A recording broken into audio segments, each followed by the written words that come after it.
ब्रह्म कुमारी ईश्वरीय विश्वविद्यालय शामली की मुख्य संचालिका राज दीदी पिछले 34 वर्षों से ब्रह्म कुमारी विश्वविद्यालय को संचालित कर रही थी। शामली सेवा केंद्र की प्रभारी राजयोगिनी राज बहन के निधन के बाद शामली के एक बैंक्वेट हॉल में श्रद्धांजलि सभा का आयोजन किया गया। इस सभा में पंजाब, हरियाणा, राजस्थान आदि राज्यों से ब्रह्म कुमारी से समर्पित हजारों लोग एकत्रित हुए। इस श्रद्धांजलि सभा में माउंट आबू से भी लोग राज दीदी को श्रद्धांजलि देने के लिए उपस्थित रहे। श्रद्धांजलि सभा के दौरान एक बड़ी स्क्रीन पर राज दीदी के जीवन से जुड़ी एक वीडियो भी चलाई गई। साथ ही शामली के विधायक प्रसन्न चौधरी, पूर्व विधायक तजेंद्र निर्वाल व शामली नगर पालिका अध्यक्ष अरविंद संगल ने राज दीदी की तस्वीर पर पुष्प अर्पित कर श्रद्धांजलि दी। श्रद्धांजलि सभा के दौरान राज दीदी के जीवन से जुड़े किस्से बताते हुए सम्मानित लोगों ने उन्हें श्रद्धांजलि अर्पित की। आज उन्होंने जो आशीर्वादें ली हैं तो जरूर खाता जमा हुआ है। और तीसरा आता है वरदान। तो देखो, वरदान देने वाला कोई मनुष्य नहीं है, स्वयं परमात्मा ही हमें वरदान देते हैं। और इसलिए एक दिन भी नहीं, हर रोज की मुरली में हमें बाबा वरदान देता है। दुनिया में कितनी भक्ति करते हैं, कितनी तपस्या करते हैं एक वरदान प्राप्त करने के लिए, लेकिन हमें भगवान के बच्चे बनते ही हमें वो वरदान दे देता है। और राज दीदी ने भी अपने जीवन में वरदानों से अपनी झोली तो भरी ही भरी, लेकिन अनेक आत्माओं की भी झोली भरी। 1990 में शामली जब हम अपनी पढ़ाई पूरी करके आए, मंदिर हनुमान की गेट पर विश्वविद्यालय की तपस्वी रही और तब से अब तक 34 साल, वैसे तो 30 हो गए, लेकिन मुझे 34 साल हो गए लगातार सेंटर पे जाना, और खास तौर से रात बहनी से, दिनेश भाई से, तत्कालीन समय से लगातार आज तक प्रेरणा देना और सभी कार्यक्रमों में लगभग विश्वविद्यालय के भाग लेना। अभी अंतिम रक्षाबंधन पर राखी बंधवाकर मैं वहां से आया, तबियत तो खराब थी, मेरा मन कठोर पर रहा उस समय कि तबियत खराब है। उसके बाद जब घटना सुनी, हृदय बहुत ही ज्यादा दुखी हुआ। लेकिन ऐसे महान व्यक्तित्व जो अपना जीवन धर्म की सेवा में लगाते हैं, भगवान उन्हें अपने चरणों में स्थान देता है।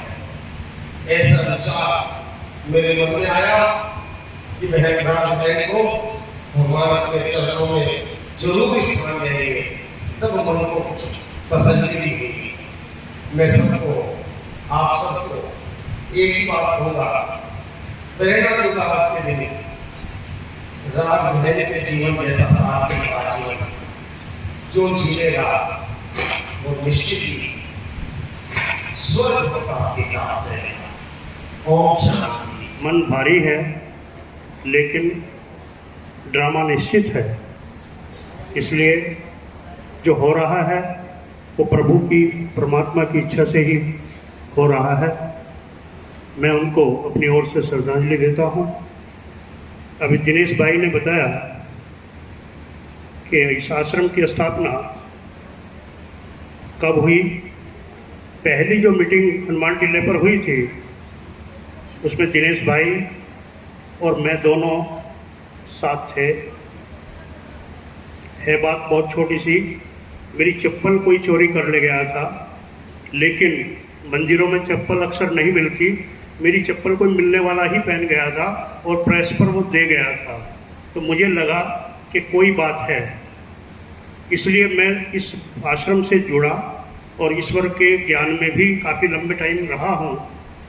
राज बहन से जब भी मिलते थे तो ऐसा लगता था जैसे मैं अपनी सगी बहन से भी ज़्यादा प्यार उनसे मिलता था।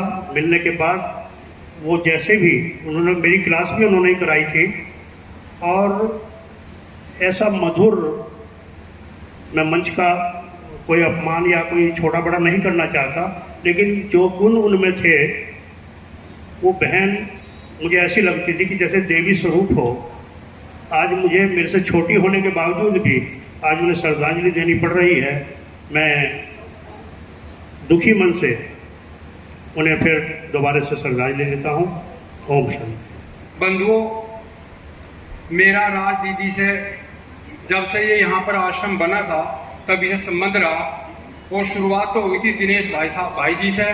दिनेश जी के कर कमलों और मेहनत के द्वारा जो ये कार्य यहाँ संपन्न हुआ था। उसके बाद क्योंकि हम लोग भी वहीं पास में रहते हैं, पड़ोस में ही, तो हमारा तो दिन में जो है 2 बार तो कम से कम बहन जी के दर्शन हो ही जाते थे। ये दुखद घटना सुनकर के बहन जी के विषय में बहुत ही दुख हुआ। मैं अपने से पूर्व वक्ताओं से संबद्ध करते हुए जो बहन जी के बारे में बताया, प्रभु से प्रार्थना करता हूँ कि ऐसी राजयोगिनी बहन जी को प्रभु अपने श्री चरणों में स्थान दें, ता हम सबको उनके बताए हुए मार्ग पर चलने की जो उन्होंने हमें प्रेरणा दी उस पर हम सतत चलते रहे। ये मेरी कामना है, यही मेरी श्रद्धांजलि है। ओम शांति, ओम शांति। राज दीदी ने इतने अच्छे कर्म किए जो मधुबन तक देखने और पूरा पंचायत का सर्कल और पानीपत का सर्कल यहाँ पर पहुँचा है। तो सहारनपुर सर्कल की ओर से भी राज दीदी जी को शत शत नमन करते हुए मैं अपनी वाणी को विराम देती हूँ। ओम शांति। ये विषय में मैं पर्सनली तो कभी नहीं मिली हूँ, लेकिन हम अपने बड़ी दीदी से सुनते हैं कि कैसे दीदी ने अथक सेवाएं दी हैं और अथक सेवाएं देकर कैसे बाबा की बहुत सुंदर पगिया तैयार की है। बाबा भी कहते हैं कि मृत्यु हमारे जीवन का एक बहुत सुंदर पड़ाव है, एक अगला जीवन, नया जीवन लेने का, नई सेवाओं का। और हम सभी देख रहे हैं कि हमारे बड़े हमारे बीच से जा रहे हैं जल्दी जल्दी, तो शायद बाबा का कार्य बहुत तीव्र गति से हो रहा है और आगे की सेवाएं बहुत तीव्र गति से होनी है। इसीलिए बाबा की ये कोई सुंदर एक विधि है आगे की दुनिया के लिए। तो हमारा सच्चे सच्चे श्रद्धा सुमन तो आदरणीय दीदी जी के लिए यही है कि जैसे उन्होंने अथक सेवाएं देकर दिन रात एक करके त्याग और तपस्वी जीवन के द्वारा ये बाबा की सुंदर बगिया तैयार की है, ऐसे हम भी सेवाओं में तत्पर रहें और बाबा की सेवाओं को बढ़ाएं। ओम शांति। निश्चित हो जाता है, चाहे वो सजीव वस्तु हो और चाहे निर्जीव वस्तु। लेकिन जब कोई ऐसा व्यक्ति जो इस समाज में सभी को अपनी वाणी से, वचन से प्रभावित करता हो, अपने व्यवहार से प्रभावित करता हो, और इस समाज को ऊंचा उठाने के लिए जिसने अपना जीवन पूरा समर्पित किया हो, ऐसा व्यक्ति, ऐसी बहन जब हमारे बीच से जाती है तो बहुत बड़ा नुकसान, दर्द इस समाज को होगा। आज यदि राज बहन जी के बारे में बात करूं तो कितना मृदुल स्वभाव उनका था, कितना आसान स्वभाव उनका था, कितनी भावुक थी और कितनी प्रभावित करने वाला चेहरा उनका था। कोई भी व्यक्ति से वो अनजान है, उससे उनका व्यवहार किस टाइप से बात करने का था। उनकी भाषा कितनी सरल थी। कई बार रक्षाबंधन जब उनका फोन आता था वो आई रक्षाबंधन पर, तो आज वो पल हाउ करते हैं, वो उनका व्यवहार याद आता है। सेंटर में भी कई बार उन्होंने बुलाया, लेकिन आखिर वही जो भी गाना के माध्यम से उनका चित्रण हो रहा था, वह बिना चिट्ठी के और बिना समय बताए संदेश आया और ये नहीं बता कहाँ जाना।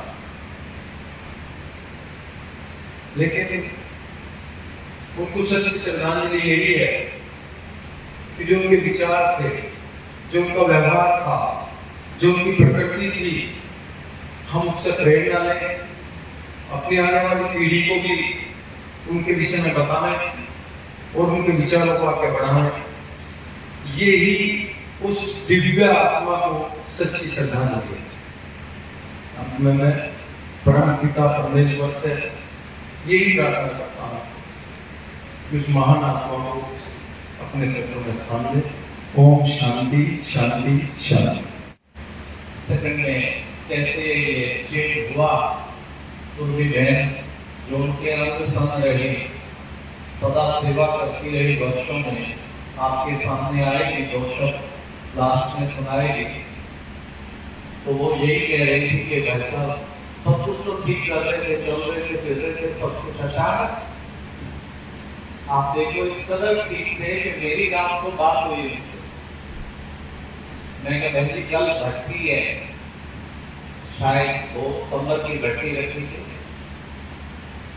तो आप आ जाइएगा और अच्छा है, सब बड़ी बहन को देखते हैं तो कुछ ये के महानता थे, संगठन को कैसे एक रखना है, उन्होंने खुद निमित्त कारण बन के, तरीका बन के, उनकी कोई क्लास नहीं होती थी, हम कहते भी थे, वो कहती थी नहीं, आज का दिन मैं विद्यार्थी बन के सुनने के लिए आए, दीदी कराए, आप कराए, मुझे कोई इच्छा नहीं है।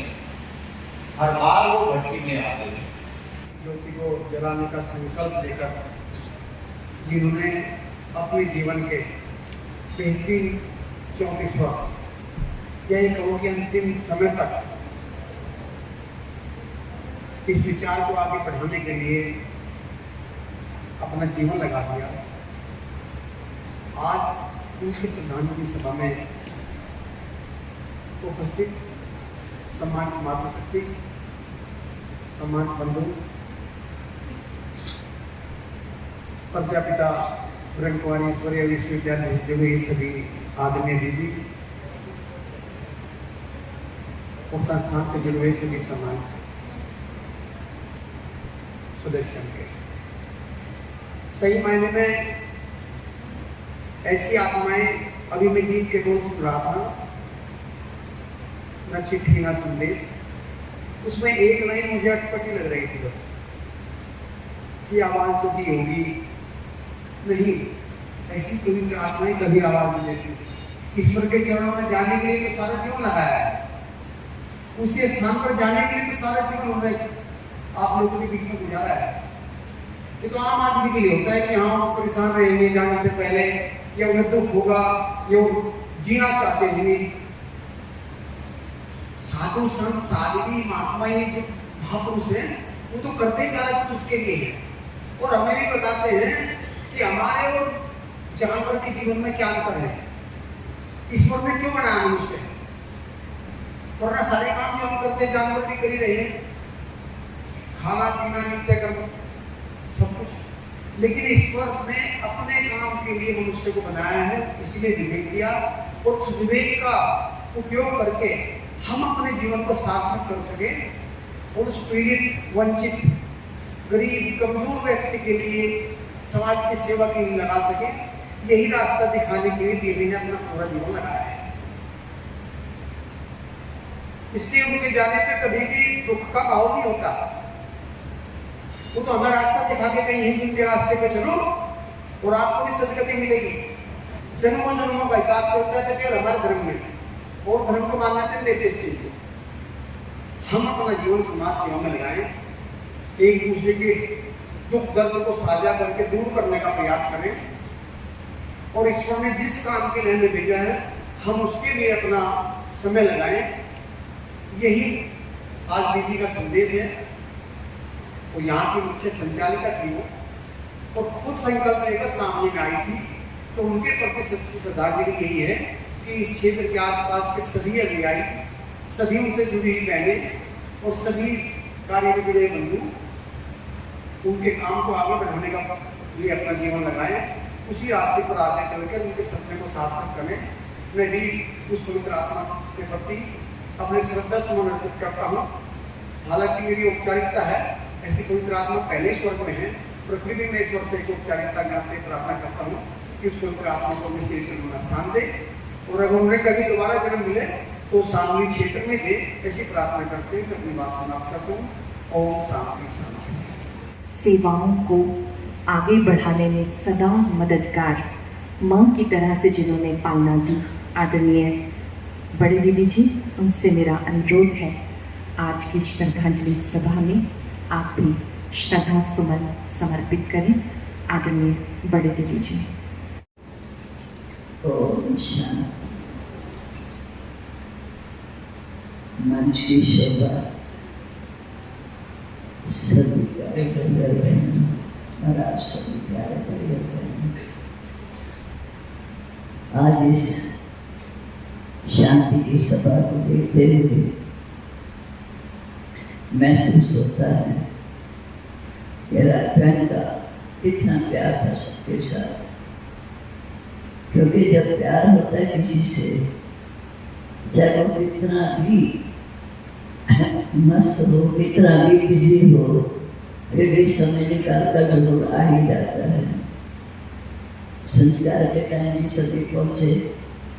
आज भी जो अपने सर्कल के 55 सेवा स्थान हैं वो सभी की सभी बहनें पहुँची हुई हैं, और इसके अलावा भी कई बहनें पहुँची हैं। ये है सेवा का सबूत, स्नेह का सबूत।